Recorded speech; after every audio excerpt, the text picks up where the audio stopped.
I'm John, and I'm finding myself in a place I never thought I would be, and I desperately need some advice. This story is about how my life spiraled out of control, leading to a regret that feels heavier every day.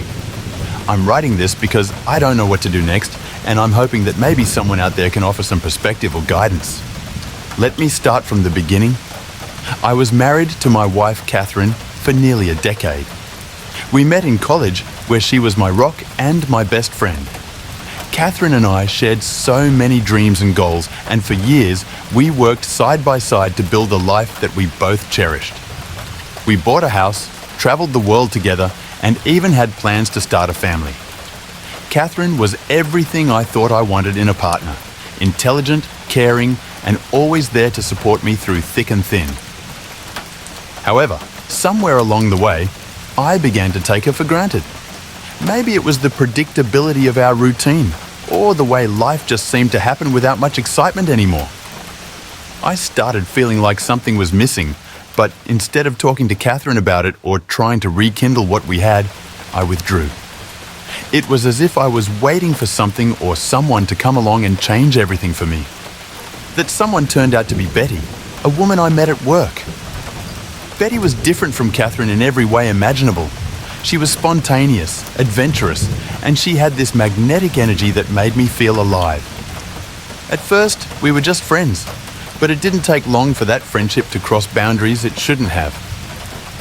Betty knew I was married, but she didn't seem to care, and that made it easier for me to ignore the guilt that was starting to creep in.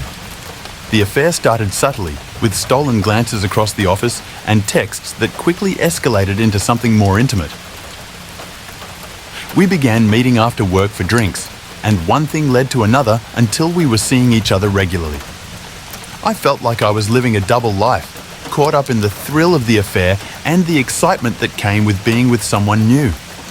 Betty made me feel like a different person, and I became infatuated with her. It was intoxicating, and for a while I managed to compartmentalize my life, convincing myself that I was still being a good husband to Catherine. But inevitably, the deception became too heavy to bear. I started lying to Catherine about late-night meetings and weekend work trips, all the while knowing that I was digging myself deeper into a hole. The guilt was suffocating, but every time I thought about ending things with Betty, I found myself pulled back in. It was like an addiction, and I couldn't break free. One night, after a particularly intense evening with Betty, I came home to find Catherine waiting up for me. She had found some text messages on my phone, messages that left no room for doubt about what I had been doing. The look on her face when she confronted me was one of hurt and betrayal, and I knew in that moment that I had crossed a line I could never uncross. When Catherine confronted me, she was heartbroken, and understandably so. She cried and pleaded for us to work things out, to go to counseling, to try and salvage what we had. But I was too wrapped up in my own desires, too blinded by my infatuation with Betty to see the damage I was causing. I told Catherine I wanted a divorce. I felt like I was chasing some ideal of happiness, convinced that Betty was my path to a new and exciting life. The day I packed my bags and left our home was the hardest day of my life. As I walked out the door, Catherine didn't say anything, but the silence was deafening. The reality of what I was doing didn't fully hit me until I was driving away, leaving behind the woman who had loved me unconditionally for so many years. In my mind, I told myself I was doing the right thing, that this was the path I was meant to take. But in my heart, there was a nagging feeling that I was making a mistake, one that I couldn't come back from. Moving in with Betty felt like a new beginning. She welcomed me into her home with open arms, and I convinced myself that this was where I belonged. Betty had a 4-year-old son, Eli, who lived with us, as well as Eli's father, Tom. This was something I knew about before I moved in, but I didn't fully understand the complexity of their arrangement. The situation was bizarre from the start. Betty had explained to me that Tom was living with them because he was going through a tough time financially, and she was helping him get back on his feet. She assured me there was nothing romantic between them and that their relationship was strictly about co-parenting Eli. At the time, I wanted to believe her, so I ignored any doubts I had. The first few weeks were awkward, to say the least. Tom was polite, even friendly, but the whole arrangement felt off. He was always around, and there was a strange tension in the air that I couldn't quite put my finger on. I tried to brush it off, telling myself that this was just part of the adjustment period and that things would get better. But the longer I stayed, the more uncomfortable I became with the situation. I noticed that Betty and Tom had a closeness that went beyond just being parents. They had inside jokes, shared glances, and moments of intimacy that made me feel like the outsider in what was supposed to be my new home. I began to suspect that there was more to their relationship than Betty had let on, but I was too afraid to confront her about it. I didn't want to face the possibility that I had left Catherine for something that was built on lies. As time went on, the cracks in my new life began to show.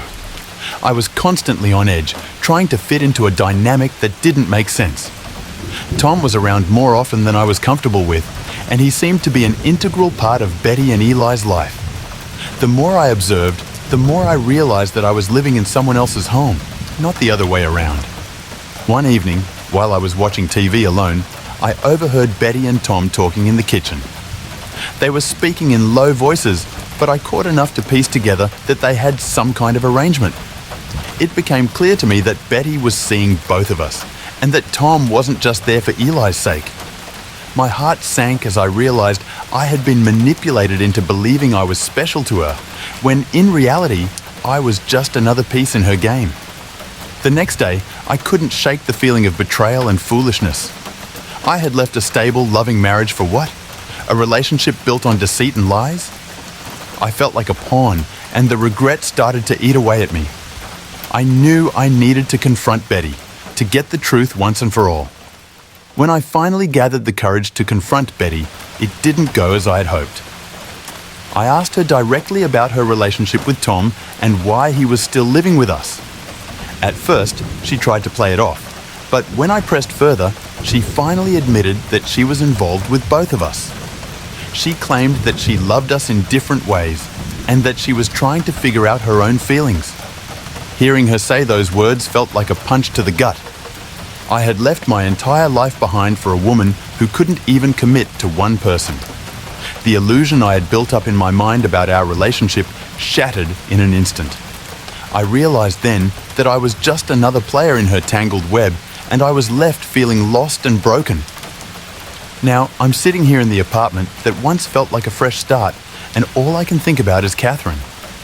I left her for a fantasy that crumbled the moment I looked behind the curtain. She was the best thing that ever happened to me, and I threw it all away for a fleeting affair that ended in disaster. The regret I feel is overwhelming. I've thought about reaching out to Catherine, but I'm terrified of what she'll say. I know I hurt her deeply, and I don't even know if she'd be willing to hear me out. Part of me wants to apologize, to beg for forgiveness, but I don't know if that's even possible. Catherine deserves someone who will love her fully and appreciate her for who she is, and I'm afraid I've ruined any chance of being that person. I've come here because I'm lost and don't know what to do next. I've made a mess of my life, and I'm struggling to find a way forward. Should I try to fix things with Catherine, or is it too late? Is there any chance she could forgive me and give me another shot? And what about Betty and the situation I'm currently in? I know I need to make some changes, but I don't know where to start. If anyone has any advice or insights, I would greatly appreciate it. I'm ready to face the consequences of my actions, but I just need some direction on how to move forward. Thank you for listening to my story and for any guidance you might be able to offer.